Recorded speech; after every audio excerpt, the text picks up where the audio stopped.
Hey everybody, welcome to CastorsCorner.com. I'm your host Cleo for another Toy of the Day. Today we're talking about this big guy. Thanks to our friend James who picked this up at Walmart for us. We really appreciate you looking out for us. You've been great helping us out with our Toy of the Day lately. We got more coming. And this is King Shark or Nanaue. And for a full gallery of this guy, you can go to CastorsCorner.com.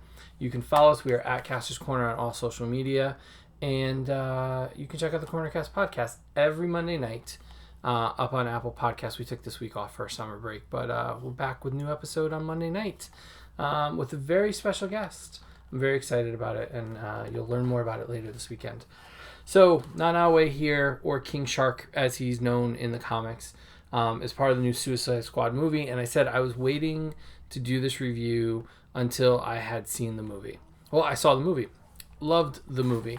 I thought it was really good. Really big fan of James Gunn. I thought he did a great job with all the characters. They did a really good job fixing issues that we saw in the first movie. I think the bones were there. Margot Robbie as Harley Quinn. We'll talk about that when I actually do my Harley review. She's right here for scale at some point. I'll show you. But I love the movie. I thought it was really well done.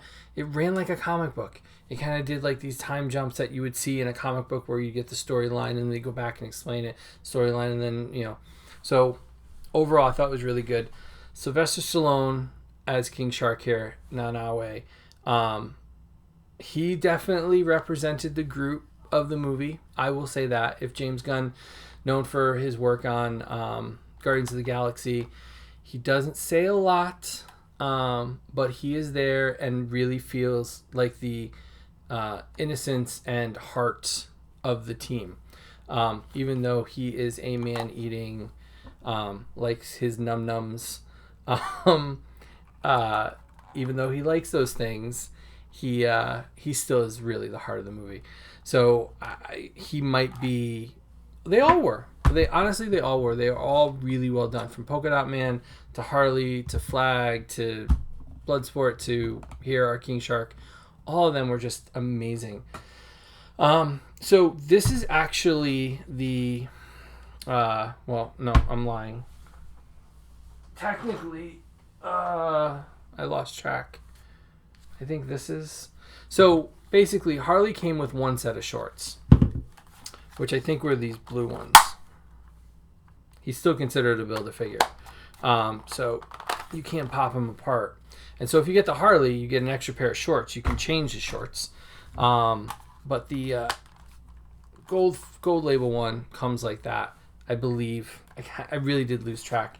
And for once, I know I'm always saying, like, the card that comes with it is usually a picture of the figure. In this case, it's a foil one, so it's kind of shiny, but it's a picture from the film, so I couldn't even tell you. So here he is. Now the gold label version, which was in a big box, looked really good. He's supposed to be bloody, so that's supposed to be the difference. You get the gold one, you get a different pair of shorts, and he's supposed to be bloody. But apparently they are shipping out non-bloody versions, and I am very actually happy to just get a regular plain version of him. So there's no blood dripping from his face from eating his accessories, which is a dismembered arm and leg. Suicide Squad, R-rated movie, yeah, of course, why not, right?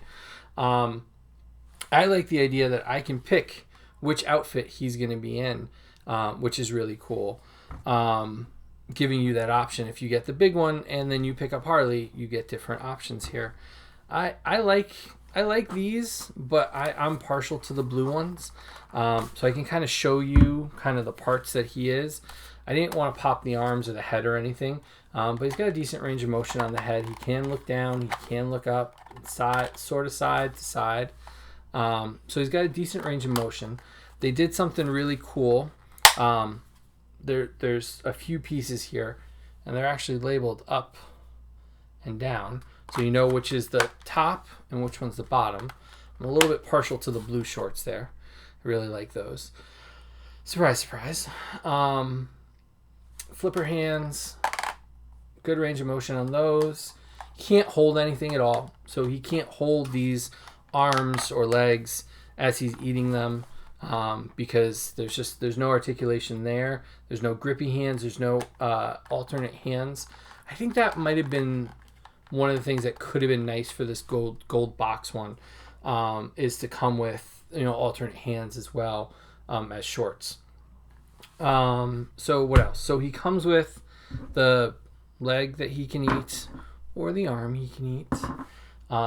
He comes with his info card, which is actually like empty. Like there's not much on there. Here is Shrieks. So you can see there's a ton on Shrieks. There's like nothing there. There's no info at all on his data file. But it is a foil card, and it comes in this pretty stand. My first gold stand. And you can put any of the cards in there. I think it's really cool. I think it would be kind of cool to get a bunch of these to make like a little diorama for like the Justice League. I think that would be a really cool thing to kind of have for a diorama piece, like a memorial to some of them. So one of the biggest questions is, how articulated is he? So they gave him knees. They definitely gave him knees. They gave him ball jointed hips. But the problem is the shorts, this main barbell piece, has giant swatches of the shorts, you can see down there, that kind of connect. So you can kind of stretch them out a little bit, but this harder plastic to keep it shape doesn't really give him much of a range of motion. So you can kind of get him walking a little bit, but not a ton. And so he is a little bit static as far as his feet go. But I mean, he kind of waddled in the movie. So how far do you really need him to move? I don't know. I don't necessarily know that you need to move more than that. But the mechanics are there for it for sure. And I'm sure you could probably cut the shorts in the middle, right up the middle, and give yourself a little more range of motion there. Let it like stretch out a little bit. But again, it also messes with, the more you kind of play with this, I can show you if I pop it. The more you play with that joint and the more you stretch it out, the more space you're going to give it when he's just standing. So you get like this kind of open space. And that's for me trying to work the shorts and try to open them up a little bit. And so the shorts he came with and the shorts I have him on are different because I wanted to kind of minimize that space, and I didn't stretch out these blue ones pretty much at all. So, lesson learned. I think one of the coolest parts of it is, though, he does have an articulated jaw. And the mechanism that they used to give him teeth might be one of my favorite, like, little gimmicky things that I've seen in toys. And I know, considering how many toys you see around me, to think that this little simple joint works. But he's got his lower teeth, right? And what they did was they hinged his upper teeth to attach. So he's got like a shark jaw inside of his mouth that when you pull this down low enough, the other teeth appear. And so it's just a row of teeth. So it's just his gum line and the teeth. And when you push it up, they disappear. So he can kind of have them out, or he can look very menacing. And you can see, I don't know if I'll be able to show you on camera, that it's just that row. It's not a whole piece like the tongue and the bottom jaw and everything. So it's just that one little row there. And I think, honestly, I think that's one of the coolest things to kind of make it work and make him look really cool. I feel like I'm channeling Todd there, saying how cool this is. But yeah, so there you go. There's King Shark. He really is one of my favorite figures. I had him out for a few days just hanging out on the table before I kind of moved these into the office. And I couldn't stop picking him up. He's very heavy for a figure, and he scales very well with the other Suicide Squad figures. He's a big guy. So you can see he's a lot taller than Harley.